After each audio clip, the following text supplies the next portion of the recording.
ఫిబ్రవరి 28న లలితా మాతాజీ గారి ఆధ్వర్యంలో మీ చేతులతో శ్రీచక్రార్చన దత్త కళ్యాణం చేసుకునే అద్భుత అవకాశం సంప్రదించండి. నమస్తే, వెల్కమ్ టు సుమన్ టీవీ. నేను పద్మిని. ప్రస్తుతంతో పాటు ప్రముఖ పంచాంగకర్త, వాస్తు జ్యోతిష పండితులు, హస్త సాముద్రిక నిపుణులు మేడికొండూరు విశ్వనాథ్ ప్రసాద్ గారు మనతో పాటు ఉన్నారు. మాట్లాడదాం సార్. నమస్తే సార్.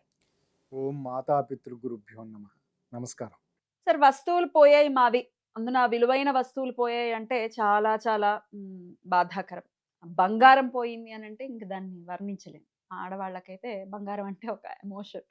రైట్. అయితే ఈ బంగారం పోయిందని గాని, లేకపోతే విలువైన ఆభరణాలు లేదా బైక్స్ పోయాయని, ఫోన్స్ పోయాయని, మా పర్సులు పోయాయని ఇట్లా చెప్తూనే ఉంటారు. వస్తూనే ఉంటారు గదా మీ దగ్గరికి కూడా క్లయింట్స్. ఎట్లా డీల్ చేస్తారు ఇటువంటివి? పోయిన వస్తువులు మళ్ళీ తిరిగి పొందేటటువంటి పరిస్థితి ఉంటుందా? అయితే ప్రశ్నాశాస్త్రం ప్రకారం కూడా చెప్తూ ఉంటారు. ఫలానా చోటు ఉంది అని. చాలా నిష్ణాతులు అందులో మీరు అని చెప్పుకోవచ్చు. సరే, మరి ఎన్నాళ్ళ గ్యాప్‌లో ఇప్పుడు ఈరోజు బంగారం పోయిందనుకోండి. ఎన్నాళ్ళ లోపు అడిగితే దాని గురించి ఖచ్చితంగా తెలిసేటటువంటి పరిస్థితి ఉంటుంది. కొన్నేళ్ళు అయిపోయింది, ఓ 1 ఇయర్ అయిపోయింది అనంటే తెలుస్తుందా? ఇవన్నీ ఒకసారి తెలుసుకోవాలనుకుంటున్నాను. పరిహార మార్గాలేమైనా ఉన్నాయా పోయిన వస్తువులు మళ్ళీ తిరిగి పొందడానికి? తప్పకుండా అండి. ఇక్కడ పోయిన వస్తువులు పోవటం అనే దాని మీద 2 రకాల ప్రధానమైన కారణాలు ఉన్నాయి. ఒకటి, మన అజాగ్రత్తల కారణం చేత వస్తువులు పోవటం, లేదా మన మతిమరుపు కారణం చేత. ఉదాహరణకి అజాగ్రత్తల కారణం చేత అంటే మనం సరైన దానికి విలువ ఇవ్వకుండా ఏదైనా ఒక వస్తువుని ఒక చోట పెట్టి అజాగ్రత్తగా అక్కడ పెట్టి మర్చిపోయాం అనుకోండి. మరొకరికి అది ప్రేరణ కలిగించవచ్చు.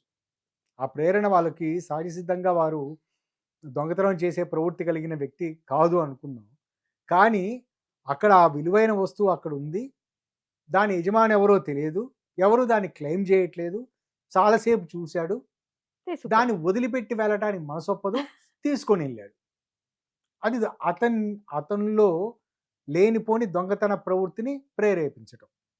ఇలాగే మన ఇళ్లలో ఏం జరుగుతూ ఉంటుందంటే, ఇంటి కుటుంబ సభ్యులు కానీ, డబ్బులు అవసరం ఉన్న కుటుంబ సభ్యులు, లేకపోతే ఇంట్లో పనిచేసే సేవకులు, వీరందరూ చాలా నిష్ణాతులు, పద్ధతి కలిగిన వ్యక్తులై ఉంటారు. కానీ వారికి బీరువాలో చాలా డబ్బులు ఉంటాయి, లేదా చాలా విలువైన వస్తువులు ఉంటాయి. వారికి నిత్యం అవి కంటపడే విధంగా దాన్ని ఈజీగా తీసుకొని జేబులో పెట్టుకుంటే గుర్తించలేరు ఎవరు అని వారు అనుకునే విధంగా మన ప్రవర్తన ఉండటం. వారు ఆ వస్తువును చూసిన ప్రతిసారి వారికి వారి అవసరాలు గుర్తు రావటం మాత్రం. నేను ఒకవేళ దీన్ని తీసుకుంటే ప్రస్తుతం నా అవసరం తీరిపోతుంది. ఆ తదుపరి ఏదో సమయంలో మరలా దాన్ని నేను అక్కడ పెట్టొచ్చు, వాళ్ళు గుర్తించే లోపల అని ఒక తాత్కాలికమైన దొంగ బుద్ధి వాళ్ళలో కలగటం. ఇట్లా పోవటానికి వీటన్నిటికీ మనలో ఉన్న అజాగ్రత్తలు లేదా మనలో ఉన్న మతిమరుపు కారణాలు ఉంటాయి. ఇటువంటి లక్షణాలను జాతక స్థితిలో సూచించే గ్రహం బుధ, శని గ్రహాలకు సంబంధించి. ఈ గ్రహాలకు సంబంధించిన ఏదైనా దోషాలు కనుక ఉన్న సందర్భాలలో ఆ 2 గ్రహాలకు సంబంధించి ఏదైనా బుధుడు ఫాస్ట్ మూవింగ్ ప్లానెట్, శని చాలా స్లో మూవింగ్ ప్లానెట్. బుధ శని గ్రహాలకు సంబంధించి కానీ, చంద్ర శని గ్రహాలకు సంబంధించి కానీ ఏదైనా నెగటివ్ ఆస్పెక్ట్స్ జరుగుతున్న సమయాలలో వారికి విలువైన వస్తువుల పట్ల అశ్రద్ధ ఏర్పడే అవకాశం, మతిమరుపు ఉండే అవకాశం, తద్వారా చాలా నిజాయితీ కలిగిన వ్యక్తికి కూడా దొంగ బుద్ధి కలిగించే విధంగా ప్రేరేపణ జరిగే పరిస్థితులు ఉంటాయి. కాబట్టి ఇటువంటి సందర్భాలలో ఎక్కువ సందర్భాల్లో బుధునికి సంబంధించిన ఏదైనా ఏర్పడిన నెగిటివ్ ఆస్పెక్ట్ ఉన్నప్పుడు వారికి బుధునికి సంబంధించిన శాంతి విధానాలు ఆచరించండి, మీ వస్తువు మీకు దొరుకుతుంది అని చెప్పటం. అలా కాకుండా నిష్ణాతులైన దొంగల వారు ఏదైనా చేశారనుకోండి, దానికి సంబంధించి మనం ప్రత్యేకంగా వేరే విధంగా కుజునికి సంబంధించిన శాంతి విధానాలు చేసి మీరు ఎవరైనా అథారిటీస్కి, పోలీసులకి వారికి రిపోర్ట్ చేయండి. ఇది బహుశా కొన్ని రోజుల్లో దొరుకుతుంది. ఇందులో ప్రశ్నాశాస్త్రం టేక్స్ వెరీ ఇంపార్టెంట్ రోల్. ప్రశ్నాశాస్త్రంలో ఒకటి, కృష్ణమూర్తి గారి పద్ధతి ద్వారా అనుసరించి ప్రశ్నాశాస్త్రాన్ని చూడటం. అంటే ఈ సమయానికి ఈ శని లేదా బుధ లేదా కుజ లేదా చంద్ర, ఈ 4 గ్రహాలకు సంబంధించి ఏ కారకత్వం చేత పోయింది? బహుశా బుధుని కారకత్వం చేత పోయింది అనుకున్నప్పుడు అక్కడ అర్థం చేసుకోవాల్సిన విషయం, అవసరం ఉన్న వ్యక్తిలో దొంగ బుద్ధిని మనమే ప్రేరేపించాము అని అర్థం చేసుకోవాలి. చంద్రుని సంబంధించిన కారకత్వం ఎంతో డెవలప్ అయిన సందర్భాలలో ఇది బహుశా మన దగ్గర వ్యక్తులే దాన్ని తీసుకొని వెళ్ళారు. అంటే ఫ్యామిలీ అనుకోవచ్చు. ఫ్యామిలీ దగ్గర వ్యక్తులు, బాగా రక్త సంబంధీకులు, ఇటువంటి వాళ్ళు తీసుకొని. కుజునికి సంబంధించిన ఇదైతే నిష్ణాతులైన దొంగ గారు తీసుకొని వెళ్ళారు తీసుకొని వెళ్ళారు అని మనం అట్లా విశ్లేషణ చేసుకోవచ్చు. ఇలా కాకుండా ఈ శరవణన్ గారని ఒక ప్రఖ్యాత జ్యోతిష పండితులు మద్రాసులో ఉంటారు. వారు ప్రెడిక్టివ్ టెక్నిక్స్ అనే ఒక పుస్తకం రాశారు.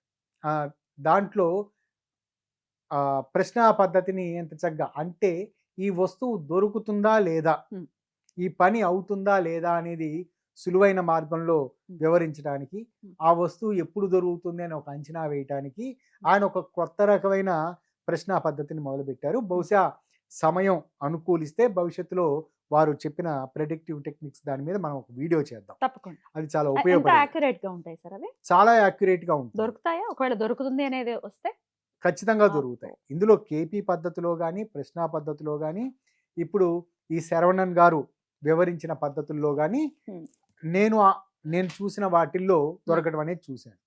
ఫస్ట్ పాయింట్, ఇందులో బంగారము, వెండి వంటి విలువైన వస్తువులు, దీన్ని మనం గ్రేడ్ చేసుకున్నాం. బంగారము, వెండి, వజ్రాలు ఇటువంటి విలువైన వస్తువులు పోయాయి అని తెలిసిన తర్వాత మొదటి 15 రోజుల లోపల, వాళ్ళు గమనించిన 15 రోజుల లోపల వారి దగ్గరలోని వారికి ప్రశ్నా పద్ధతి చెప్పే జ్యోతిష్కులు కానీ వీరిని కానీ సంప్రదించినప్పుడు, అంటే అపార్ట్ ఫ్రమ్ పోలీస్ రిపోర్ట్ ఇవ్వటం, దాని గురించి చేయటం, ఇది కాకుండా సంప్రదించిన సందర్భాలలో వాళ్ళు ప్రశ్నా కుండలి వేసి మరియు మీ జాతక చక్రాన్ని విశ్లేషించుకొని వారు చెప్తారు. వారు బహుశా ఇన్ని రోజుల్లో. ఇందులో ఈ విలువైన వస్తువులు ఎక్కువ శాతం దాదాపు 60-70% దాదాపు వేరే వారు తస్కరించే అవకాశాలు ఉండవు. ఒకటి మన అజాగ్రత్త వలన ఏదో మూలపెట్టి మర్చిపోవటం లాంటిది. బట్టల మాటున ఎక్కడ మనం ఉదాహరణకి ఉంగరాలు లాంటివి లేదా మెల్లో చైన్ లాంటివి ఎక్కువ సందర్భాలలో అవి బట్టల్లోనే ఉండిపోవటం, లేదా పర్సులో అడుగున ఎక్కడో ఉండటం, లేదా స్నానం చేసేటప్పుడు బాత్రూంలో ఎక్కడో పెట్టడం, వాటిని మర్చిపోవటం, వీటి కారణాల చేత 60-70% ఉంటుంది. కాబట్టి అటువంటి వాటిని తెలుసుకోవటానికి, అవి మనకి రావటానికి, తిరిగి పొందటానికి మొట్టమొదటి అది మన తప్పు ఉన్నట్లయితే అది మనకి రావాలి అనే ఉద్దేశం ఉన్నప్పుడు వారు వెంటనే ఒక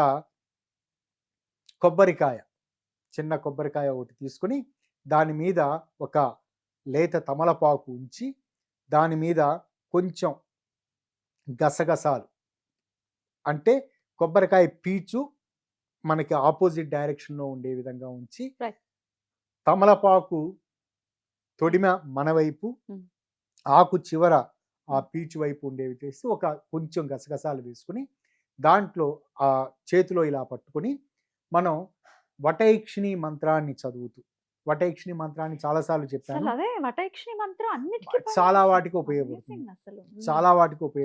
చాలా ఎంత అద్భుతంగా దాన్ని రిజల్ట్స్ ని చూడొచ్చు అని అంటే చాలా ఫాస్ట్ గా కూడా చూడొచ్చు. చాలా ఫాస్ట్ గా ఇందులో కూడా ఉపయోగపడుతుంది.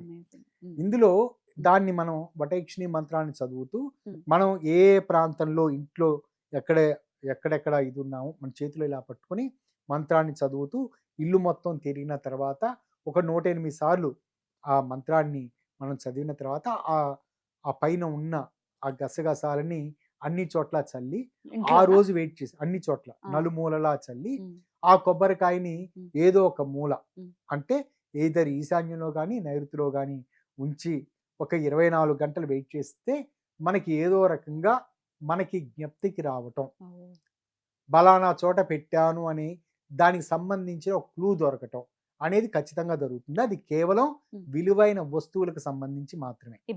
బంగారము, వెండి, వజ్రాలు లేదా మిగతా నగలకు సంబంధించి పేపర్లకు సంబంధించి కాదు. పేపర్ నుంచి విలువైన వస్తువులు. వస్తువులు మాత్రం. ఇది డాక్యుమెంటేషన్ సంబంధించి కాదు. ఓకే. ఓకే. అయితే అది అయితే దీనికి ఏమైనా ఈ రోజు పలానా రోజులో చేయాలి, ఈ వాళ్ళకి టైంలో ఎప్పుడు చేయాలి అని వాళ్ళు ఎప్పుడైతే గమనించారో ఉమ్. అప్పుడు ఇది చేయిస్తూ ఉండటం. జ్ఞప్తికి వచ్చిన తర్వాత ఆ కొబ్బరికాయని కానీ గసగసాలని కానీ దాని తర్వాత జ్ఞప్తికి వచ్చి వాళ్ళకి పాజిటివ్ రిజల్ట్ వచ్చిన తర్వాత ఉమ్. దాన్ని ఆ కొబ్బరికాయని ఎక్కడో బయట ఉమ్. దాన్ని కొట్టి పగలగొట్టడం. ఉపయోగించకుండా ఉమ్. ఏదన్నా ఒక చెట్టు దగ్గర దాన్ని వదిలేయటం. గసగసాలను మనం ఆ రోజే వదిలేస్తాం. తుడిచారు. ఒక్కసారి చేస్తే చాలు. ఉమ్. విలువైన వాళ్ళు గమనించిన మొదటి 15 రోజుల లోపల. తర్వాత ఎప్పుడో చేస్తే కుదరదు. దాని తర్వాత అది వారి దగ్గరలో ఉన్న వారికి ప్రశ్నా శాస్త్రం చెప్పేవారు వారి ద్వారా మాకెవరు తెలియదు అనుకుంటే మిమ్మల్ని కాంటాక్ట్ చేయొచ్చు. అది చేయటం. ఇది ప్రాథమికంగా చాలా ఉపయోగపడే అంశం. ఉమ్. ఇక రెండవది వాహనాలు. వాహనాలకు సంబంధించి ఇందులో కేవలం మన దగ్గర మర్చిపోవడం లాంటిది ఏమీ దగ్గర ఉండదు. మర్చిపోవటాలు ఉండవు. తస్కరించకమే అది. దగ్గర వ్యక్తులు ఉమ్. దగ్గర బంధువులు వీళ్ళెవరూ తీసుకెళ్లే అవకాశాలు ఉండవు. ఉమ్. అది కేవలం నిష్ణాతులైన ఉమ్. దొంగలే తీసుకెళ్లే అవకాశం, అందులో ఉమ్. ప్రొఫెషనల్సే తీసుకెళ్లే అవకాశం ఉంటుంది. అటువంటి సందర్భాల్లో కుజునికి సంబంధించిన శాంతి విధానం చేసుకోవటం ఉమ్. అవసరం. ఉమ్. ఇందులో కొన్ని ఎపిసోడ్స్ లో నేను చెప్పినట్లుగా ఉమ్. మంగళనారాయణ ఆవృతం అని ఒక మంత్రానికి సంబంధించి కూడా మహామాయి మంగళనారాయణి మహ్యం అని ఒక మంత్రం పోయినసారి వివరించాను. వారు గమనించిన మొదటి 15 రోజుల లోపల, ఒక పక్షం రోజుల లోపల మంగళనారాయణకి సంబంధించి వారు ఏదైనా ఇటువంటిదే ఆ మంత్రాన్ని ఏదైనా దగ్గరలో ఉన్న ఆంజనేయ స్వామి దేవాలయంలో చదవటం, ఒక కాన్సన్ట్రేట్గా ఒక్కసారి ఉమ్. 108 సార్లు, అంటే ఒక రోజు ఉమ్. 108 సార్లు కాన్సన్ట్రేట్గా చేసి దానికి సంబంధించి ఖచ్చితంగా మనం పోలీసుల సహాయ సహకారాలు తీసుకోవాల్సిందే. వాళ్ళు రిపోర్ట్ ఇచ్చిన తర్వాతను లేని సందర్భాలను అంటే రిపోర్ట్ ఇవ్వాలనటానికంటే ముందు ఈ విధంగా చేసి వెళ్ళినట్లయితే మొదటి వారం రోజుల లోపలే వాటి ఆచూకీ తెలుస్తుంది. బహుశా అది వారి చేతికి అందటం అనేది అది పోలీసులు లేదా కోర్టులకు సంబంధించిన వ్యవహారం కాబట్టి దాని ఆచూకీ తెలవటం అయితే ఉంటుంది. మూడవది, ఈ మంత్రాలన్నీ లాస్ట్ లో చెప్తారు, వీడియో చివరి వరకు చూడండి. రైట్. దాని తర్వాత ముఖ్యమైన పత్రాలు. ఇందులో ముఖ్యమైన పత్రాలలో స్థిరాస్తులకు సంబంధించిన పత్రాలు, దాని తర్వాత మన డాక్యుమెంటేషన్, మనకి సర్టిఫికేట్స్ ఇటువంటివన్నీ ఉంటాయి. ఈ పత్రాలన్నిటికి సంబంధించి మొదట కేవలం ఇది అజాగ్రత్త వలన జరిగే అవకాశాలు, దొంగల బారిన పడే అవకాశాలు, లేదా దగ్గర బంధువులు దాన్ని తీసుకొని వెళ్ళే అవకాశాలు, ఇటువంటి యూజ్ ఉంటుంది. దీన్ని ఇబ్బంది పెట్టాలి అని అనుకుంటే ఇంటికి సంబంధించిన ఏదో కాగితాలను తీసుకొని వెళ్ళొచ్చు. ఇటువంటి ఇబ్బంది పెట్టాలన్న ఆలోచన వాళ్ళకు ఉపయోగం లేకపోవచ్చు, కానీ మనకి నష్టం కదా.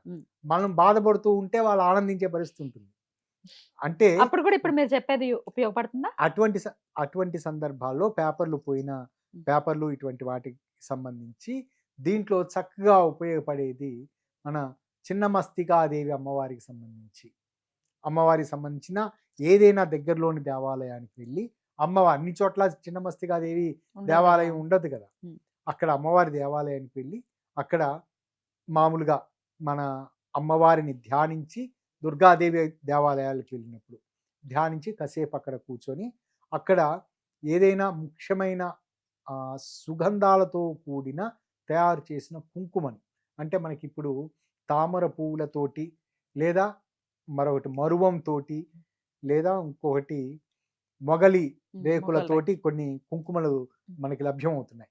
సువాసనలతోటి వచ్చే కుంకుమలు, అంటే ఆర్టిఫిషియల్ సువాసనలు, కెమికల్ సువాసనలు కాదు, ఇటువంటి ఒరిజినల్ కుంకుమతోటి మనం ఒక తమలపాకులో ఆ కుంకుమ వేసుకుంటూ అమ్మవారిని ధ్యానిస్తూ, అందులో మీకు ముందు వివరించినట్లుగా ఇక్కడ ఈ ప్రక్రియలో కూడా వటైక్షిణీ తత్వాన్ని అనుకుంటూ చేసినట్లయితే వాటికి సంబంధించి ఎక్కడ ఉన్నాయి, ఏ మూల దాగున్నాయి, మనం మర్చిపోయామా, లేకపోతే మనల్ని తాత్కాలికంగా బాధ పెట్టడం కొరకు మరొకరు తీసుకెళ్లారా అనేది ఒక ఆచూకీ అనేది లభిస్తుంది. అద్భుతం. ఆ కుంకుమని అమ్మవారికి సమర్పించాలా సార్? మనం పెట్టుకొని మిగతాది సమర్పించడం అంటే అక్కడ అమ్మవారికి కొంచెం పెడతాము, మిగతాది దగ్గరలో మన తెలిసిన వారికి ఎవరికైనా ఇచ్చుకోవచ్చు.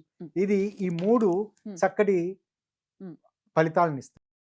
వేరే వీడియోల్లో మంత్రాలు ఉన్నాయి, చూసుకోవాలంటే ఇబ్బంది కాబట్టి ఆ మంగళనారాయణ ఆవృతానికి సంబంధించిన మంత్రం, అలాగే వటైక్షిణి ఒకసారి చెప్పండి. ఇందులో వటేక్షిణి మంత్రం అది మరలా చెప్తాను. ఇది రాసుకొని ఇది చాలా వాటికి ఉపయోగపడుతూ ఉంటుంది. ఏహ్యేహి యక్షి యక్షి మహాయక్షి వటవృక్ష నివాసిని శీఘ్రమే సర్వసౌఖ్యం కురు కురు స్వాహ. ఇది వటేక్షిణి అమ్మవారికి సంబంధించి. ఇది అనారోగ్య సమస్యలకు, ముఖ్యంగా చర్మ సమస్యలకు, అనారోగ్య సమస్యలకు, లేదా అప్పుల బాధల నుంచి బయటపడటానికి, గృహవాస్తుకు సంబంధించిన దోషాలు పోవటానికి, సంతానం సంబంధించిన ఇబ్బందులు పోవటానికి, బా. ఆర్థిక పరమైన ఒత్తిడిని అధిగమించడానికి ఉపయోగపడుతుంది. ఇటువంటి పోయిన వస్తువులు తిరిగి పొందటానికి ఉపయోగపడుతుంది. రైట్. రెండవది మంగళనారాయణ. ఓం క్లీం మహామాయి మంగళనారాయణీ మహ్యం సర్వకార్యానుకూలం ప్రయచ్చ ప్రయచ్చ స్వాహ. చాలా అద్భుతమైనటువంటి వివరణ ఇచ్చారు సార్. ఖచ్చితంగా ఇది ఉపయోగపడుతుంది. ఎందుకంటే పోగొట్టుకున్నామన్న బాధలో ఉంటూ డెఫినెట్‌గా అదొక డిప్రెషన్‌లోకి డెఫినెట్‌గా వెళ్తారు. వాటి నుంచి బయటపడడానికి డెఫినెట్‌గా చెప్పినటువంటి ఫాలో చేసి మీ వస్తువుల్ని ఖచ్చితంగా తిరిగి పొందండి. Thank you sir. నమస్తే. నమస్కారం.